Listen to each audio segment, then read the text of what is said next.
En 1820, Hans Christian Ørsted hizo su gran descubrimiento de cómo convertir electricidad en magnetismo.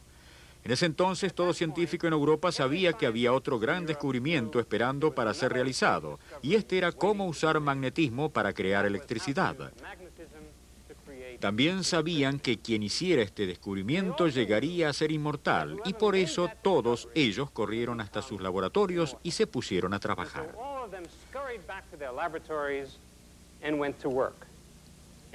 Luego pasaron 12 años y nada sucedió.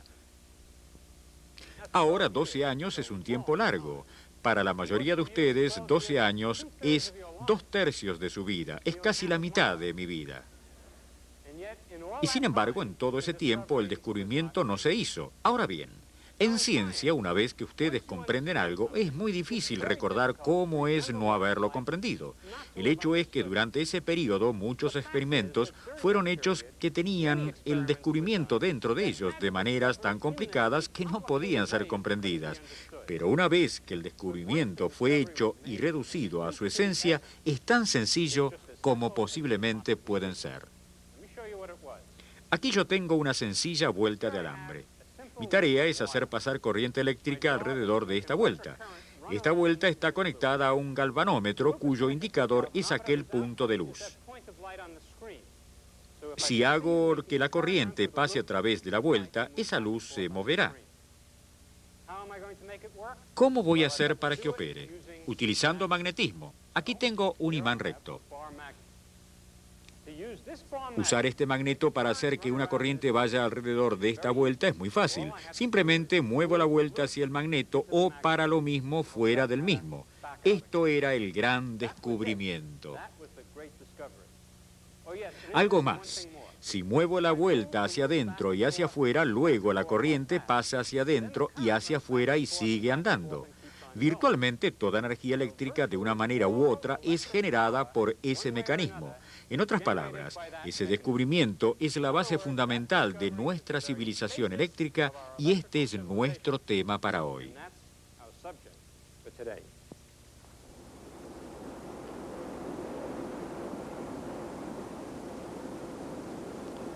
Sin energía, las civilizaciones van a ninguna parte, ni siquiera en círculos, pero con un fuerte y estable viento y una máquina comparativamente sencilla, una provisión inagotable de energía puede fluir a casi cualquier parte, y una vez que ha sido convertida en electricidad, lograr lo que los antiguos probablemente ni siquiera imaginaron.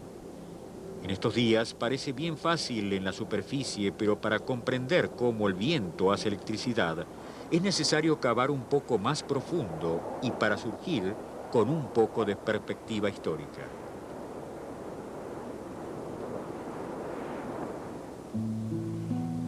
Los holandeses eran maestros cuando se trataba de molinos de viento. Holanda tenía más agua y menos tierra cultivada de lo que ella necesitaba, de manera que la necesidad es la madre de los inventos, y los holandeses llegaron a ser muy buenos en usar el molino de viento para convertir el delta del río Rin en buena tierra cultivable y seca. Pero para los años 1800, otro tipo de revolución estaba en el aire. La energía batiendo en la gloria del vapor. Con toda su majestad, el futuro no le pertenecía a los molinos de viento, sino a las máquinas a vapor encendidas por el mineral sólido llamado carbón.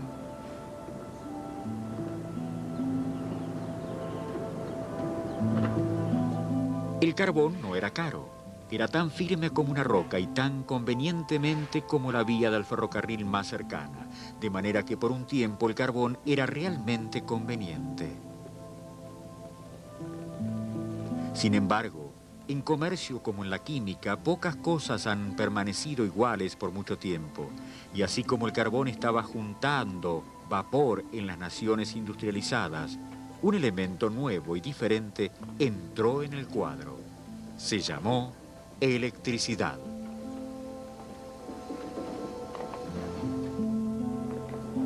En ninguna otra parte lo siguieron con más interés que en la Royal Institution de Londres, y nadie lo siguió tan de cerca que el más diligente e intuitivo científico del siglo XVIII, llamado Michael Faraday.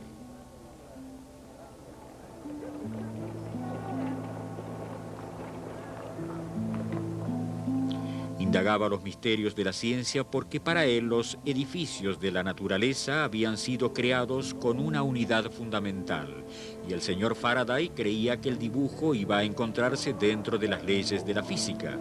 Con esa creencia, Faraday se vio motivado a desenterrar un nuevo eslabón entre dos de las fuerzas fundamentales de la madre naturaleza: magnetismo y electricidad.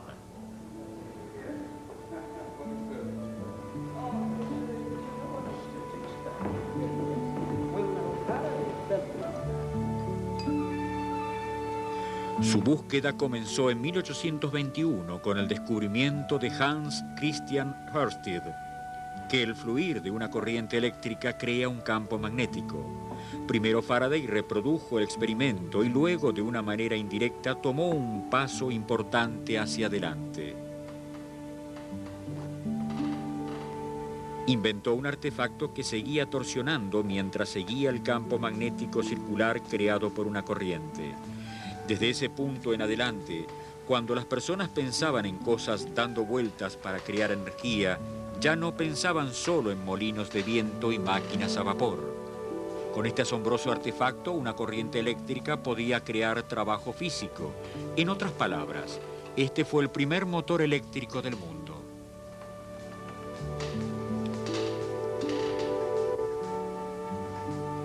Pero la mente inquieta de Faraday vio más círculos de fuerza magnética en el descubrimiento de Ørsted. Él vio una pregunta científica crucial. Si una corriente eléctrica podía crear un campo magnético, ¿podía un campo magnético crear una corriente eléctrica? La respuesta no vino fácilmente.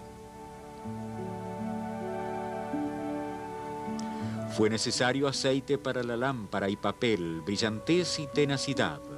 Incalculables combinaciones de arrollamientos, magnetos y alambres. Le llevó más de una década. Es por eso que los biógrafos destacan su legendaria paciencia, pero en 1831 Michael Faraday tenía la respuesta. Mientras conectó una batería a un enrollamiento, la corriente brevemente fluyó a otro arrollamiento.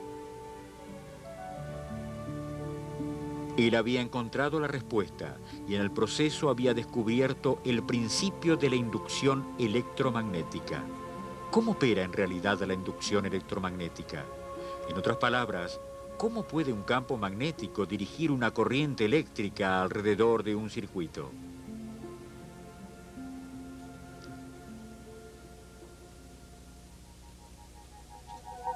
Campos magnéticos aplican fuerzas a las cargas eléctricas, pero únicamente si las cargas están en movimiento. La dirección de la fuerza es perpendicular a la velocidad y el campo depende de la señal de la carga, en este caso negativo.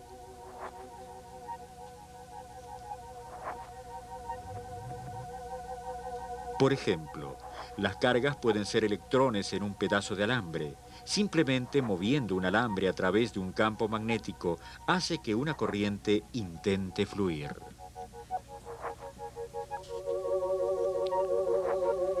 Pero el campo de un imán recto puede ser perpendicular en cada punto a una vuelta de alambre circular, de manera que mover la vuelta crea una fuerza que lleva una corriente alrededor de toda la vuelta de alambre. La corriente fluye de una manera si la vuelta de alambre se mueve hacia arriba y de la otra manera si la vuelta de alambre se mueve hacia abajo. Por supuesto, una corriente también fluye si la vuelta de alambre permanece quieta y el magneto se mueve. De una manera si el magneto se mueve hacia abajo,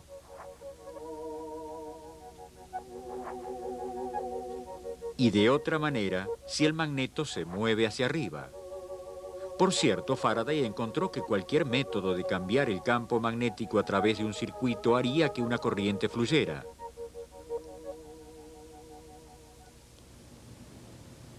Por ejemplo, él podía inducir una corriente moviendo un imán recto con respecto a un arrollamiento.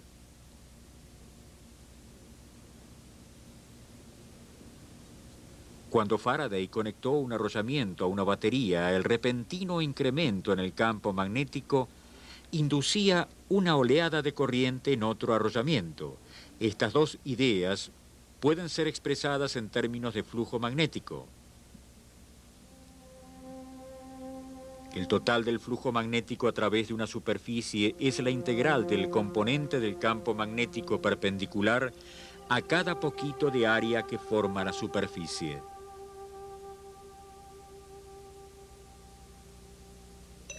Mientras una vuelta de alambre se mueve a través del campo de un imán recto, el flujo a través de la vuelta sigue cambiando.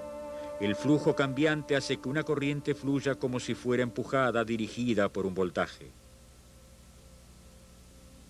Ese voltaje, llamado la fuerza electromotriz E, es igual a menos la proporción de cambio del flujo magnético a través de la vuelta.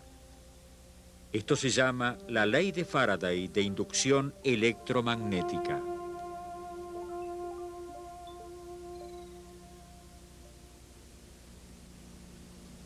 Una generación posterior y todo un continente más lejos, otros genios pioneros sacarían el mayor provecho del descubrimiento de Faraday. Sus nombres eran Thomas Edison, Nikola Tesla.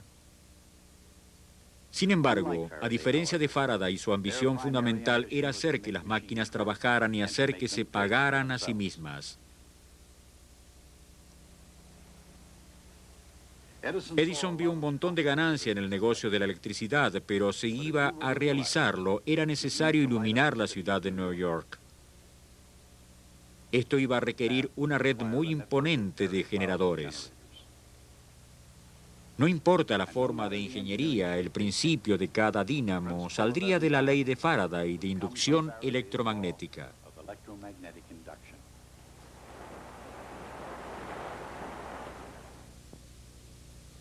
Rotando una vuelta de alambre en un campo magnético constante, cambia continuamente el flujo a través de la vuelta. El voltaje resultante y la corriente son sinusoidal, yendo primero para un lado, luego para el otro lado.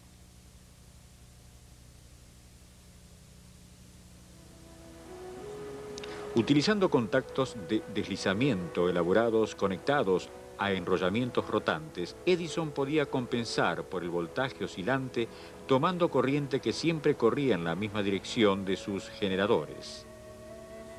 Tesla pensó que el sistema de Edison de corriente directa era costoso e insuficiente y que alternando la corriente daría un mejor resultado. Pero AC o DC aún queda en una pregunta: ¿hacia dónde fluía la corriente inducida? La corriente fluye a través de un enrollamiento de alambre siempre que el flujo magnético a través de la misma esté cambiando. La corriente fluye hacia una dirección